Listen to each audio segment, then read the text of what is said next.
We're joined here in our Beijing studio, Daly, who is the director of the Institute of American Studies at the China Institute of Contemporary International Relations. Welcome, sir, to our program. Thank you for having me. Great to have you, sir. Joining us in Washington, D.C., in the U.S., Robert Daly, director of the Kissinger Institute on China and the United States. Mr. Daly, welcome as well. Good to be with you and Daly.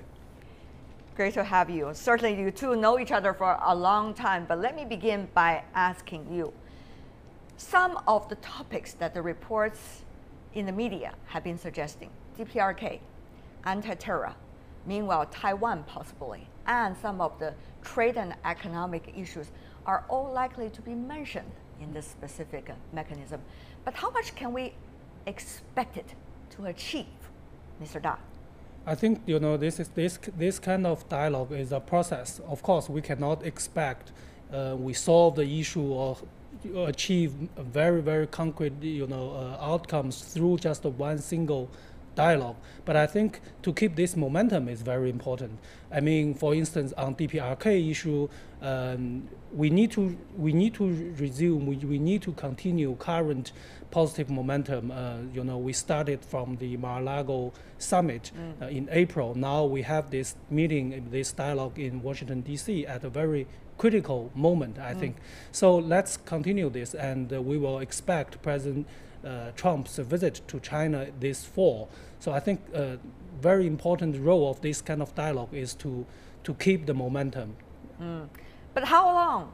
I mean, are we going to see people still have a lot of hope for mechanism like this, even though it just started? Mr. Daly, we are informed that this specific dialogue in Washington, D.C. started on Wednesday morning, your time, right now. But, how much can we expect, really?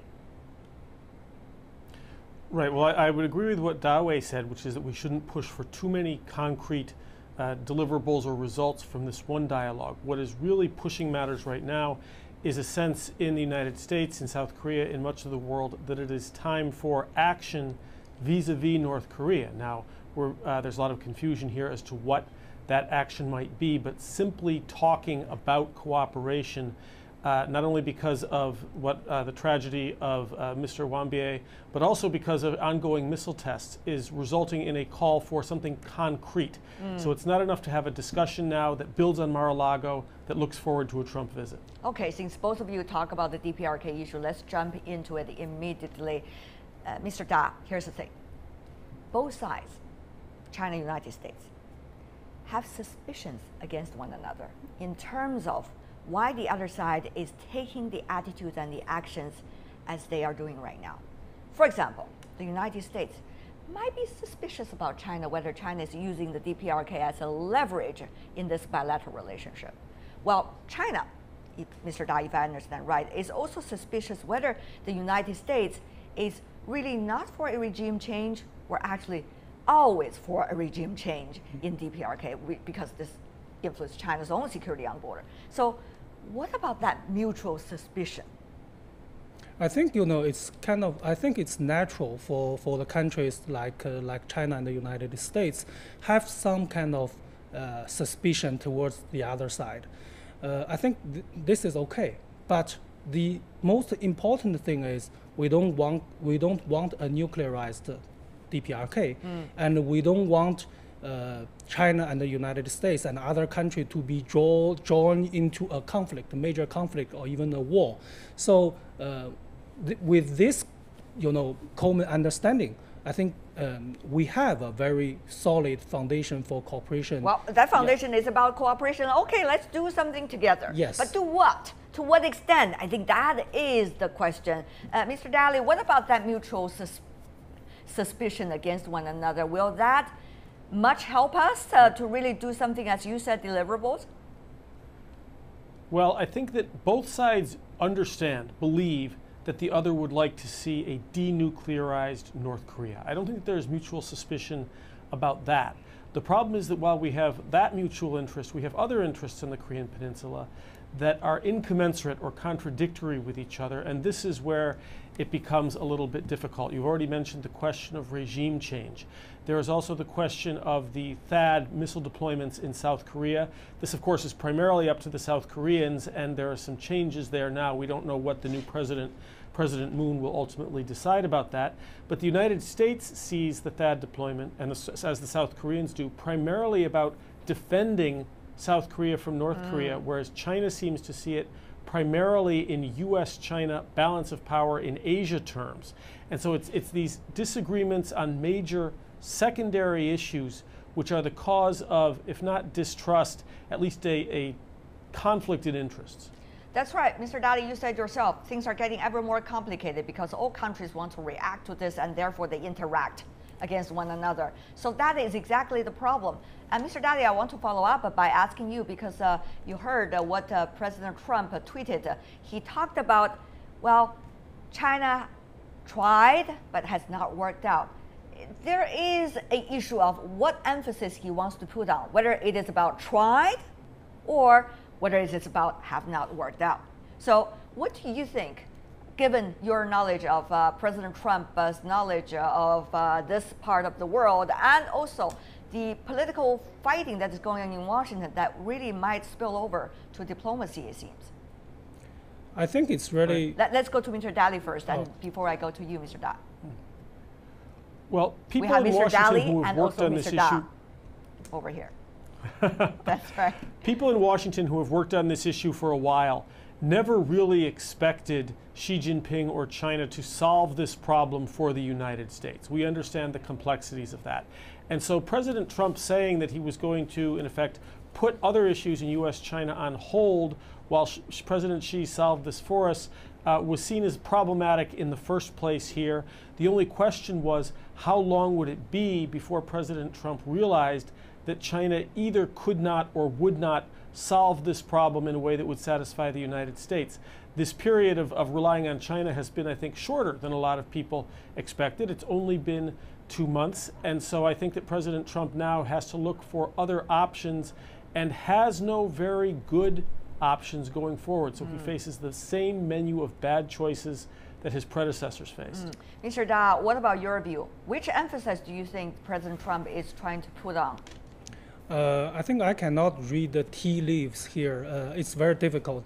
But I think what he tweeted, I think, implies that President Trump and probably his team is losing their patience towards the current approach that Robert described. That is to, rely on China.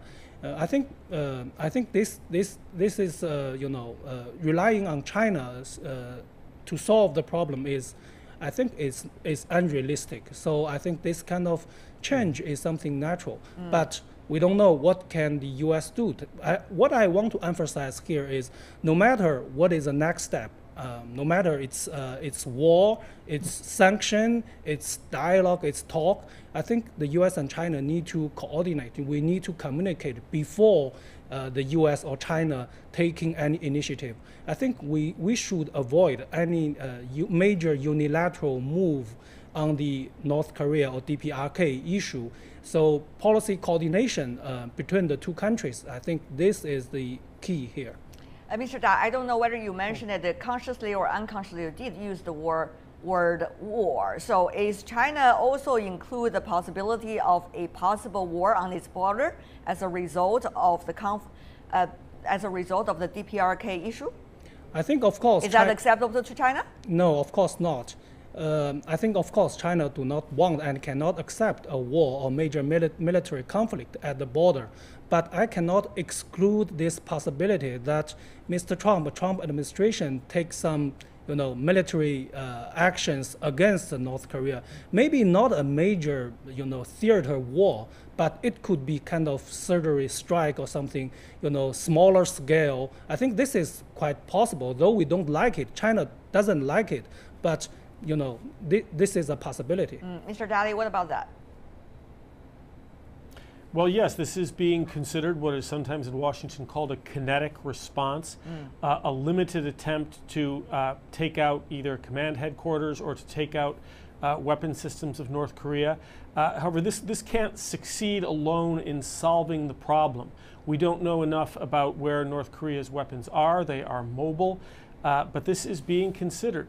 As is dialogue, although the prospects of dialogue have been harmed by North Korea's murder of Otto Warmbier. This is driving, for now, this week, this may not last very long, emotions here and thinking about North Korea in much of Washington, D.C. This is seen, his death is seen as reminding us about the basic nature of this regime, about its disregard for human life, and about the limits on talking with North Korea. I would very much agree with what Daly said about the need for the United States and China to stay in very close touch and to try not to act unilaterally. There is one other factor here, which is that China doesn't feel as directly threatened by what is going on in North Korea as do the South Koreans, United States, Japan, and so that needs to be another factor in our considerations. Mr. Da, I want to ask you from the Chinese side's perspective. I mean, think about that. Last week, when this American young man was released by the DPRK side, and U.S. diplomat managed to get into the DPRK and bring him back, people are saying, well, this is unprecedented. Probably there's a window opportunity for both sides to talk to one another. However, with the unfortunate death of this young man, it seems that the overall wind and rhetoric in Washington has totally changed. So this also, in a way, seems, Mr. Da, reflects the vulnerability of this debate, the vulnerability of the direction of policies from Washington regarding the DPRK issue. From the Chinese perspective, how do you see that? I think, yes, I think what you said is correct, that DPRK issue sometimes is very emotional, you know, to all the actors, to all the players. For Americans this week, of course, the tragic death of Mr. Warmbier, I think, is very emotional. And for instance, for Japanese, they have some citizens kidnapped in the history. I think for them it's an emotional issue. And of course, for South Korean, it's very emotional because this is their, you know, one nation.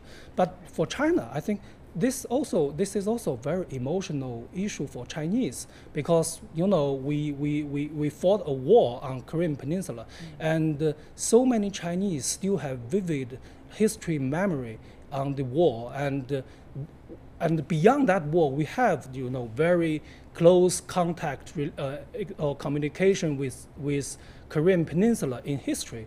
So for Chinese, this is also a very emotional and a difficult issue. I think this emotional factor, you know, add the difficulty of solving the DPRK nuclear issue. And uncertainty, of course. Mr. Daly, it seems that there are two things that have to happen at the same time. China talking about the double track, but it seems strategically there has to be double track as well. On the one hand, parties involved have to figure out some strategic plans in order to solve the crisis. On the other hand, all of this has to be built together with the increasing trust and confidence about one another that is so necessary in order to come up with a plan and implement the plan. Mr. Daly, I think that is the ultimate, it seems, difficulty. And that trust is difficult to build because the long-term dynamics in U.S.-China relations, putting North Korea aside for a minute, tend to increase distrust. You know, we have the North Korean issue, there are issues in the South China Sea, the East China Sea, and the North Korea issue is, for many observers, a subset of this larger question about balance of power in the Western Pacific and perhaps beyond the Western Pacific. And it is those long-term dynamics that precede Xi Jinping, that precede Donald Trump and the current North Korean crisis that I think are really what drive the distrust that you keep referring to. So this isn't just about North Korea. Right. Of course, this mechanism, we all hope it could work, but many of these specific questions related to long-term issues between China and the United States really have to be handled at the same time. Talking about that, we have to focus now, Mr. Da, from China, South China Sea. It seems that it is not an issue that is far away from us. There is still potential that it would once again make itself into a hotspot issue in our world today. Mr. Da, two things. One, of course, China worry about the U.S. using that geopolitical as a leverage against China and in China's neighborhoods. On the other hand, there's also the issue of increasing commercial trade and also economic ties. If more military actions involved or operations involved, there will be enormous amount of traffic reflected, for example, in the earlier collision between the U.S. ship and also the Filipino flagged ship. So what to do with these two very strategic and specific issues, Mr. Da? Are we seeing more potential points of conflict? I think generally speaking, comparing with last year, I will say the situation on South China Sea is relatively calm this year. This is because the better relation between China and some other claimants like the Philippines, and also China's negotiation with the ASEAN country on the COC, the Code of Conduct on South China Sea. So I think the general situation is okay. But recently we also witnessed the FONUP, the Freedom of Navigation operation of the U.S. Navy on South China Sea, and also we saw some the flyover of the bomber of the U.S. Navy.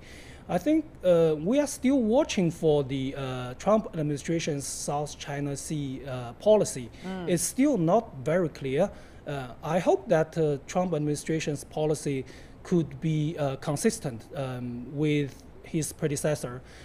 If so, I think we have a better chance to manage the South China Sea issue, since China's relation with the neighboring country is improving. That's right. Yeah. Mr. Daly, the reason I want to also mention South China Sea is because all the military representatives from both sides are also there in this DSD. So will they be able to talk about some of the complexities involved, as Mr. Da earlier mentioned?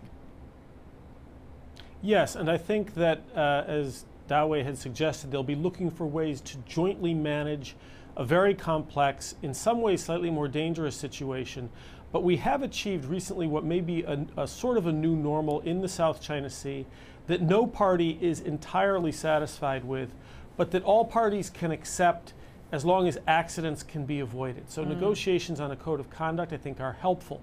I think that American freedom of navigation operations, which assert the law of the sea, are also seen as helpful by a lot of countries in the region. They're not satisfactory to China, of course. Many Chinese actions and the increased build-out and militarization of the islands are also not satisfying to America or a number of China's neighbors, but they don't necessarily have to lead toward conflict. And I think that there's an understanding of this at the top levels on both sides. So I'm hoping that those issues can be frankly discussed and that the ability to manage these issues can be affirmed. All right. And we have to move on to some other important issues as well, even though our clock is ticking right now. But Mr. Da, about Taiwan, we already heard from the Secretary of State in the United States, Mr. Tillerson, talking about 50 years. He seems to be doing a grand plan there. But if the United States is using Taiwan as a leverage in this bilateral relations, it's going to be extremely sensitive for China. I think the Trump administration now understand, as all American scholars and officials understand, that Taiwan issue is something not negotiable for Chinese. It can never be a bargain chip for Chinese. So Chinese position here is very clear. And I'm very happy to hear that Mr. Tillerson and other U.S. officials reiterate the U.S. commitment to one China policy.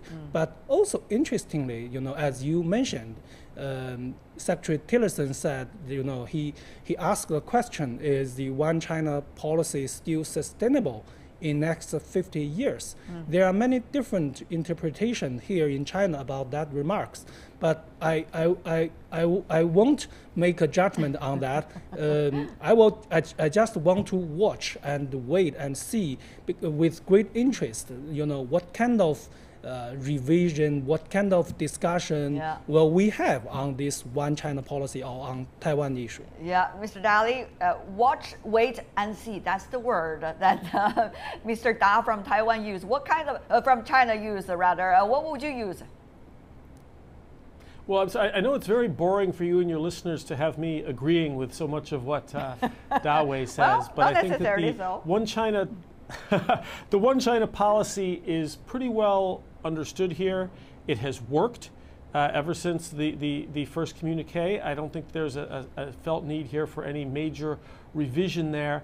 And I would say that I would advise Daly and his colleagues not to worry too hard about interpreting Secretary Tillerson's recent remarks regarding the future of the one China policy. Right.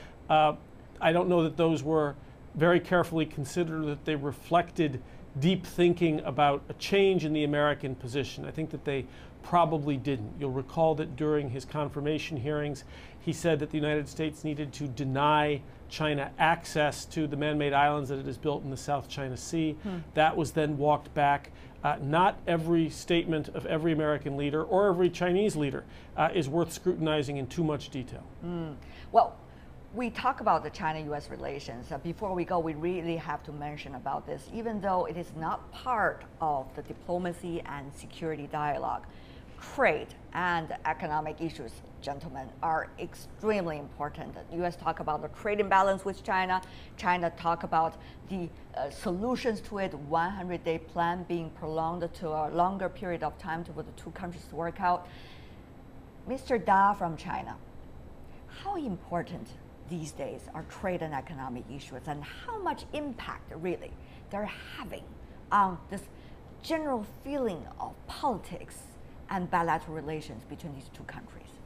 I think, of course, trade and economic issues are important for both countries, but I will say it's particularly important for Mr. Trump.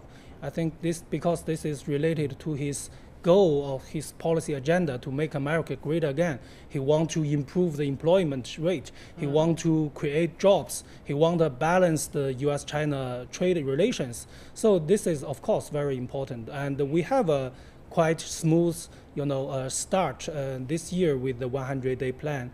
And today, I think the American beef finally is on China's market.